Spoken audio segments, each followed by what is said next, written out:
So, what surprised me about Kyrgyzstan? And yeah, so some time ago, as you can see in vlogs, I was in Kyrgyzstan, and I made a trip around Central Asia, and one of the countries that I was visiting was Kyrgyzstan. And as soon as I arrived there, I was very surprised by some things. First thing was that I finally understood why we have to go through Kazakhstan, because I was on a bus from Uzbekistan to Kyrgyzstan. I was on a bus from Tashkent in Uzbekistan to Bishkek in Kyrgyzstan, and I was very surprised why we cross border twice, because we could just go through from Uzbekistan to Kyrgyzstan like directly without crossing any other borders.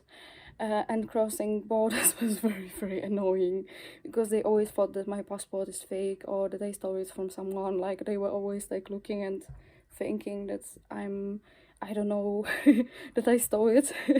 So yeah, it was very annoying when I was on border crossings. That was very stressing.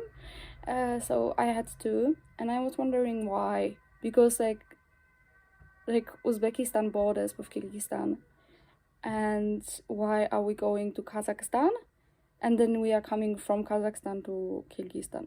It doesn't make sense to me. But then I arrived in Kyrgyzstan and I saw the roads there, and I realized, yeah, I know why we were going through Kazakhstan.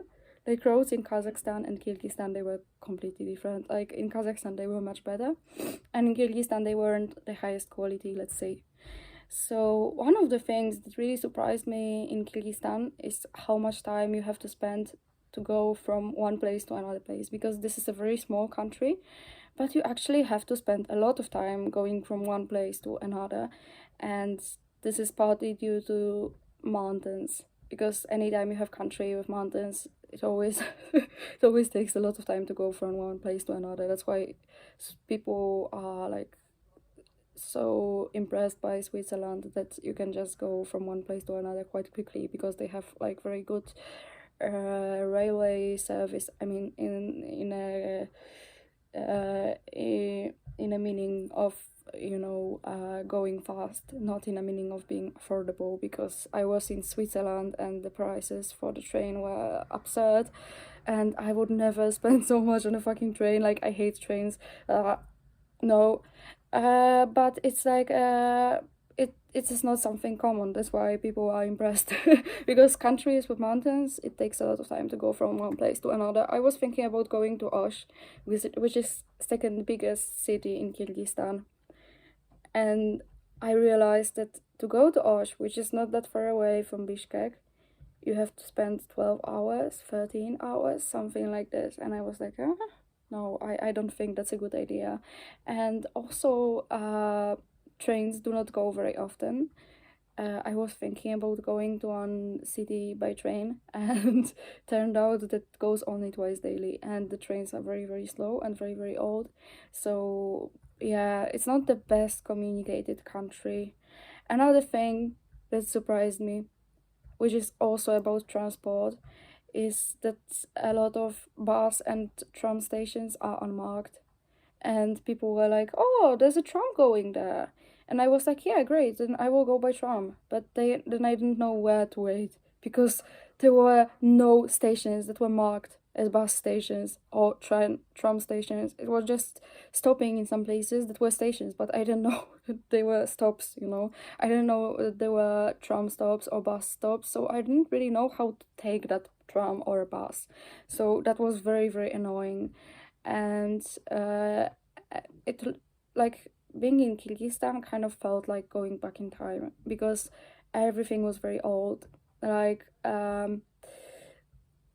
like nothing looked, those things, they looked like they haven't been restored in many years. And I started thinking, is this what world used to look like 30, 40 years ago? Probably not, because if you don't restore some things, those things were new many years ago, so probably they were new and they looked new, and right now they look like things that haven't been restored in many years. They look very rusty, they look like they are going, you just know that they are maybe not going to collapse because they are standing. Rusty things just don't collapse always, because a lot of things would be collapsing. But I was so surprised. And the thing that also shocked me was, if you are like in the city center of Bishkek, it kind of looks like a village. Because I knew that my hostel is not very far away from the city center. So I was like, okay, so I was thinking that I'm basically almost in the city center. And it looked like a village. Like, there was no concrete. There were like small, rusty houses that were like made of some kind of steel, made of, they looked like, they didn't even look like proper houses. I was so shocked. And I saw many of them. I mean, I seen very similar things, but mostly like in Eastern European villages, and it was like almost city center of Bishkek. And I was shocked, and then I was like, okay, I will go to the city center, I will see like those most famous places. So I started going in direction of city center, and fortunately, I after some time I started seeing place that looks like a city. Like the city center, it actually does look like a city, that's true.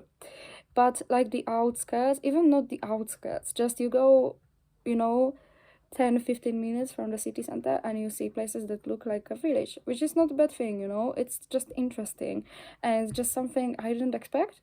But to be honest, it felt very cozy. I actually liked it. Like, I liked the Bishkek, kind of, like, I kind of liked it because it felt cozy. Like, I felt, it felt friendly. So I'm sorry if I sound like being mean about Kyrgyzstan, or that I don't like it. I absolutely do not dislike it or something. But I was just very surprised. And it's clearly, it doesn't invest a lot of money into tourism and infrastructure for tourists, which is also okay. Like, country doesn't have to do that. And it's just clearly visible, like, especially this difference between Uzbekistan, that clearly spends a lot of money on tourist infrastructure, and Kyrgyzstan that doesn't seem to spend any money on tourist infrastructure. But actually, I liked that it's authentic, that it's not something that, was built to just make people who come from abroad be like, oh wow, so beautiful. I like authentic places. So I hope that I don't sound very mean while talking about Kyrgyzstan. And one of the things that was kind of a disappointment when I was in Kyrgyzstan was when I was in the city center of Bishkek and I wanted to go to bathroom. And I was also having those days of a month, which was even more annoying because, like, bathrooms in Central Asia, like public bathrooms, they are not the nicest. So I was like, okay, I want to go to bathroom. So I will go to this fancy looking restaurant and I will buy just one thing, just one drink, to just go to bathroom and just use bathroom, and that's it. And because the bathroom will be nice, because this restaurant, it looks very fancy, it's in the center of Bishkek. And then I'm going to bathroom and it's a hole in the ground. Even in that fancy restaurant, I knew that everywhere there are holes in the ground instead of bathroom. There's just this hole.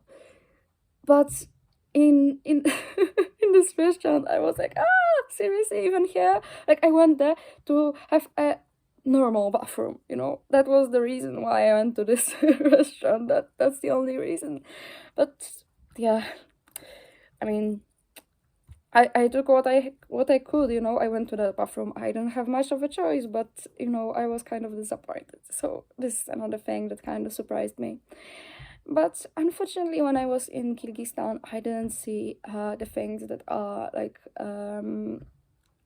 reportedly the most beautiful about Kyrgyzstan, because I haven't seen the mountains. Because unfortunately, yeah, and that made me realize why people come to Kyrgyzstan in summer, not in March, was that, let's say, the weather wasn't perfect. Like, it was kind of bad. so I couldn't really see anything. Like, there were the mountains, very beautiful, blah blah blah, but you cannot see anything if there's a lot of clouds, a lot of fog, like rain. You cannot see anything from that. So yeah, unfortunately I will have to, not this time, I haven't seen anything, but I will have to come back. And when I was traveling around Central Asia, I was like, at some point I was already tired of being there. Like, I was already tired, not because there's anything wrong with that place, but I just was feeling tired of traveling and stuff like this. But right now I already reached that point that I'm already kind of missing Central Asia. And I'm already thinking like, oh, I would like to come back. So, but that time has already come. And one day, inshallah, I will go to Kyrgyzstan again. That was a very interesting trip, and it was very fun, even though toilets disappointed me. But for example, the prices, I think it was cheaper than Uzbekistan, and some things were really cheap, and that was very nice. Not gonna lie, I actually enjoyed that. So yeah, see you next time.